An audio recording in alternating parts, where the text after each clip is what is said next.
আপনিও তাকে দিয়ে একে দিয়ে গন্ডগোল করাবেন, আমি আসতেছি, আমি যাব। আপনি আসবেন একটা আপনার দেশ, আসেন না কেন? উৎসব ছিল নাগরিকত্ব তো কারো চাই না। নাগরিক 21 বছর প্রধানমন্ত্রী তো করেছেন, আপনি স্বেচ্ছায় চলে গেছেন, কেউ যেতে বলে নাই। আওয়ামী লীগ একটি বড় রাজনৈতিক দল, প্রচুর ভালো ভালো নেতা আছে। আমি এখনই আপনাকে নাম বলতে পারি কার ভালো নেতা। এই দলটা একসময় বাঙালিদের সেকুলার পন্থী দল ছিল, মিডল ক্লাসের। মুসলিম যখন ছিল সেটা ছিল আপার ক্লাসের। বাঙালি আপার ক্লাস মুসলিম লীগের ছিল, এটা মিডল ক্লাসের দল ছিল এইটা আওয়ামী লীগ। যে জন্য আপনি দেখবেন যে মিডল ক্লাস তৎকালীন ইন্টেলেকচুয়াল যারা ইউনিভার্সিটির এখানের ওখানে তারা এখনো আছে, এখন অ্যাক্টিভ না থাকলে তারা সাপোর্ট করে। একটা দলকে আপনি এত বড় মানুষের দল যিনি এদের স্বাধীন করেছেন, এতে তো কোনো সন্দেহ নেই, কারো সন্দেহ থাকার কথা না।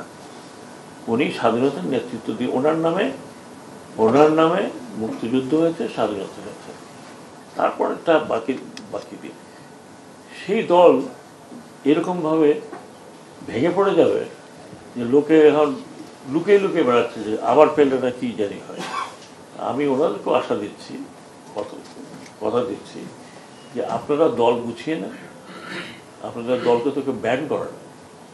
আর এই ব্যান করাটা একটা দলের ব্যান করা, আনলেস সে যদি ওই ধরনের জঙ্গি না হয়, যে কোনো দল পলিটিক্যাল পার্টি ব্যান করা with a bad culture, very bad culture. এখন আপনারা অনেকেই বলতে পারেন আমি একটু বেশি কথা বলি, আই লাভ টকিং। আপনারা অনেকে বলে যে জার্মানিতে নাৎসি পার্টি ব্যান করা হয়েছিল।